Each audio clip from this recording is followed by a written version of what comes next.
हाँ जी दोस्तों, welcome back. My name is Dheeraj Sharma. आप इस वीडियो को कहाँ से देख रहे हैं, आपका नाम और आपके शहर का नाम वीडियो के कमेंट बॉक्स में जरूर बताइएगा। अगली वीडियो में मैं आपका नाम जरूर लूंगा। और पिछली वीडियो पर जिन लोगों ने कमेंट करके अपना नाम बताया था, उनका नाम मैं इस वीडियो के एंड में जरूर लेने वाला हूँ। और अब दोस्तों बात कर लेते हैं सीधा आज की इस कहानी के बारे में, आज के केस के बारे में। तो इस केस की पूरी डिटेल्स के लिए मैं आपको लेकर चलता हूँ मध्य प्रदेश के जबलपुर में। मध्य प्रदेश के जबलपुर में एक कॉलोनी लगती है, जिस कॉलोनी का नाम है मिलेनियम कॉलोनी। और उसी मिलेनियम कॉलोनी में 52 साल के राजकुमार रहा करते थे। असल में राजकुमार रेलवे में एक हेड क्लर्क के रूप में काम किया करते थे। उनके पास उनका 9 साल का बेटा, जिसका नाम था तनिष्क, और उनकी एक नाबालिग बेटी, यानी जो बड़ी बेटी थी, उम्र मान के चलिएगा तकरीबन 15-16 साल की रही होगी। इनकी लाइफ में सब कुछ बहुत अच्छा चल रहा था, किसी भी टाइप की कोई भी प्रॉब्लम नहीं थी। लेकिन फिर दिन आता है 15 मार्च 2024 का। 15 मार्च 2024 को उनकी बड़ी बेटी, जिसका नाम था काव्या, वो अपने एक रिश्तेदार को वॉइस मैसेज करती है व्हाट्सएप पर। और व्हाट्सएप पे वॉइस मैसेज करके वो बताती है कि उसका भाई तनिष्क और उसके पिता राजकुमार, जिसकी उम्र तकरीबन 52 साल है, उनकी किसी ने हत्या कर दी है। जब उस रिश्तेदार के पास ये मैसेज जाता है, वो मैसेज को सुनते ही उसके होश पूरी तरह से उड़ जाते हैं। अब अपने आप को कैसे भी संभाल करके वो पुलिस वालों को इन्फॉर्म करता है। पुलिस वालों को पता चलता है कि 2 हत्याएं थी। जैसे ही पुलिस वालों को पता चलता है तो उनके भी हाथ पांव फूल जाते हैं और वो सीधा जबलपुर की मिलेनियम कॉलोनी में उस मकान में पहुंच जाते हैं। पुलिस वाले पहुंचते हैं तो सचमुच में जब दरवाज़ा खोला जाता है तो उनके सामने राजकुमार की लाश पड़ी हुई थी। लाश से पूरी तरह से खून निकल रहा था।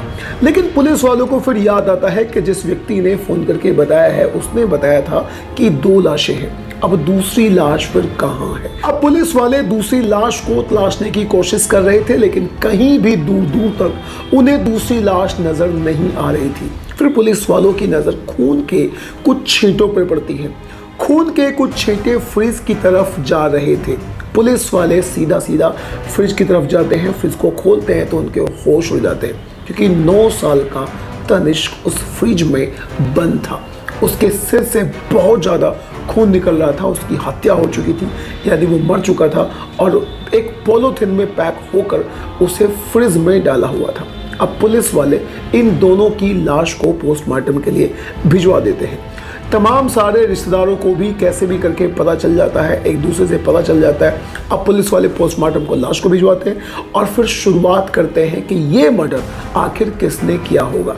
इन 2 लाशों के पीछे का जो राज है वो कैसे खुलेगा, किसने इनका मर्डर किया होगा। अब पुलिस वाले इस केस की तफ्तीश करने के लिए पूरी तरह से आगे बढ़ ही रहे थे कि एक पुलिस वाले के दिमाग में आता है कि जिस लड़की ने फ़ोन करके बताया था, यानी व्हाट्सएप मैसेज करके अपने रिश्तेदार को बताया था, जो इस घर की बड़ी बेटी है काव्या, आखिर वो कहाँ है। अब पुलिस वाले इस बात को समझने की कोशिश करने के लिए आजू बाजू के जितने भी कैमरास थे, सभी कैमरास को खंगालने की कोशिश करते हैं। फिर पुलिस वाले देखते हैं कि कैमरे को खंगालने के बाद पुलिस वालों को दिखता है कि काव्या, यानी इस घर की लड़की काव्या और बाजू में ही रहने वाला एक लड़का मुकुल, दोनों सोसाइटी से निकलते हुए नजर आते हैं। पुलिस वाले उनको ढूंढने की कोशिश करते हैं। उनके फ़ोन पर कांटेक्ट किया जाता है, मुकुल के फ़ोन पर कांटेक्ट किया जाता है, प्लस काव्या के फ़ोन पर कांटेक्ट किया जाता है, लेकिन उन दोनों से किसी भी तरह का कोई भी कांटेक्ट नहीं किया जाता। अब पुलिस वाले उनको पकड़ने की कोशिश कर रहे थे, लेकिन फिर उन दोनों की तलाश में पुलिस वाले 2 महीने निकाल देते हैं। फिर 30 मई 2024 को वो दोनों हरिद्वार में एक थाने में जाकर सरेंडर करते हैं, पुलिस वालों से मिलते हैं। और पुलिस वालों से मिलने के बाद काव्या और मुकुल एक ऐसी कहानी सुनाते हैं कि जिसने भी उस कहानी को सुना उसके पूरी तरह से रोंगटे खड़े हो जाते हैं। असल में वो बताते हैं कि ये बात पिछले साल की है। पिछले साल मुकुल और काव्या, इन दोनों का एक दूसरे के साथ में अफेयर चल रहा था। असल में मुकुल उसी सोसाइटी में रहने वाले एक व्यक्ति, जिसका नाम है राजपाल, उसका बेटा था। दोनों एक दूसरे के साथ जीने मरने की कस्में खा चुके थे। लेकिन फिर एक दिन काव्या मुकुल को मिलने के लिए अपने घर पर बुलाती है। जैसे ही वो उसको बुलाती है, दोनों एक दूसरे के साथ आपत्तिजनक स्थिति में आ जाते हैं और उसी समय पर काव्या के पिता राजकुमार की घर में एंट्री हो जाती है। और जैसे ही वो अपनी बेटी को मुकुल के साथ देख देखते हैं तो उनके होश उड़ जाते हैं, वो पूरी तरह से आग बबूला हो जाते हैं।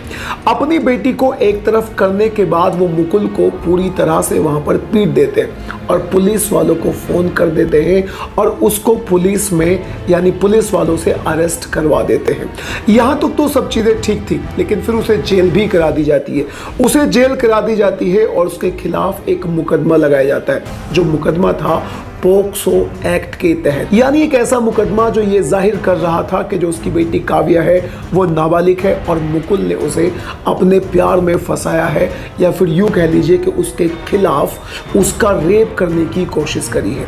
जब मुकुल जेल में अपना समय काट रहा था तो उसके दिमाग में ये सारी बातें दौड़ रही थी। उसके दिमाग में राजकुमार के प्रति गुस्सा पूरी तरह से फूट जाता है। बस उसके दिमाग में एक बात चल रही थी कि अगर वो इस टाइम पर जेल में है तो वो केवल और केवल राजकुमार की वजह से है। उसके दिमाग में ये भी चल रहा था कि अगर काव्या ने मेरे खिलाफ गवाही दे दी तो ये भी हो सकता है कि मैं सारी जिंदगी इस जेल में रहूंगा। अब पुलिस वालों से, कई सारे पुलिस वालों से वो बातचीत करता है तो उसको पता चलता है कि एक औरत है जो यानी औरत कांस्टेबल है, महिला कांस्टेबल है, जो उसके केस की पैरवी कर रही है। बस यहीं से उसको लगा कि जो औरत उसके केस की पैरवी कर रही है वो पैरवी को इस अंदाज में करेगी कि शायद वो कभी जेल से बाहर नहीं आएगा। पोक्सो एक्ट के तहत उसके खिलाफ मुकदमा ऑलरेडी दर्ज हो चुका था, लेकिन जेल में रहते रहते उसके दिमाग में एक आइडिया आता है और वो आइडिया था 5 लोगों का मर्डर करना। और उन 5 लोगों में काव्या भी शामिल थी, जिससे वो प्यार किया करता था, जिसकी वजह से आज वो जेल में था। दूसरी थी वो महिला कांस्टेबल जो उसके केस की पैरवी कर रही थी। तीसरा था राजकुमार, एक उसका अपना रिश्तेदार था और एक थी उसी के पड़ोस की महिला। लेकिन वो जैसे ही जेल से बाहर आता है, काव्या नाम की उसकी गर्लफ्रेंड उसे फोन करती है और उससे बताती है कि मैंने तुम्हारा न जाने किस अंदाज में कैसे कैसे इंतजार करा है और मैं तुमसे अभी भी उतना ही प्यार करती हूँ जितना प्यार तुमसे पहले किया करती थी।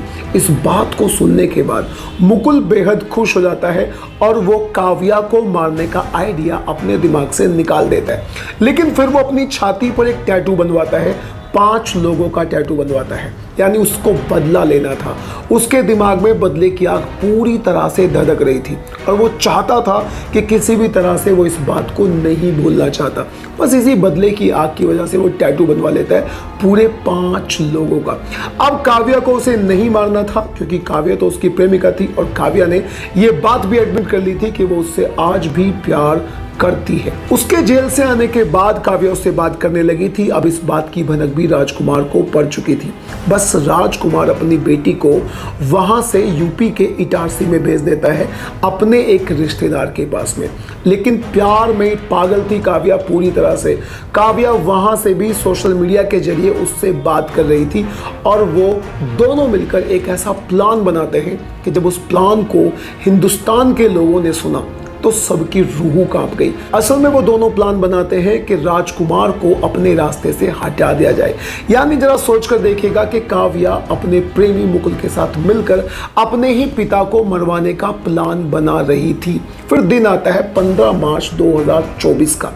15 मार्च 2024 की रात को वो उसको अपने घर पर बुला लेती है। यानी मुकुल अपने हाथ में एक हथौड़ा लेकर अपने उसके घर में आ जाता है और पीछे से राजकुमार के सर पर हथौड़े से वार करता है।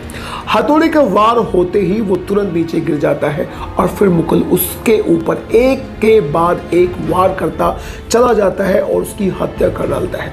लेकिन दोस्तों, जब आप उसके छोटे भाई यानी काव्या के छोटे भाई जिसका नाम था तनिष्क, उसकी हत्या के बारे में सुनेंगे तो असल में आपकी रूह कांप जाएगी। जब काव्या का छोटा भाई तनिष्क अपने पिता की हत्या होते देख रहा था तो वो मुकुल के पास आता है और उसके पैरों में पड़ जाता है।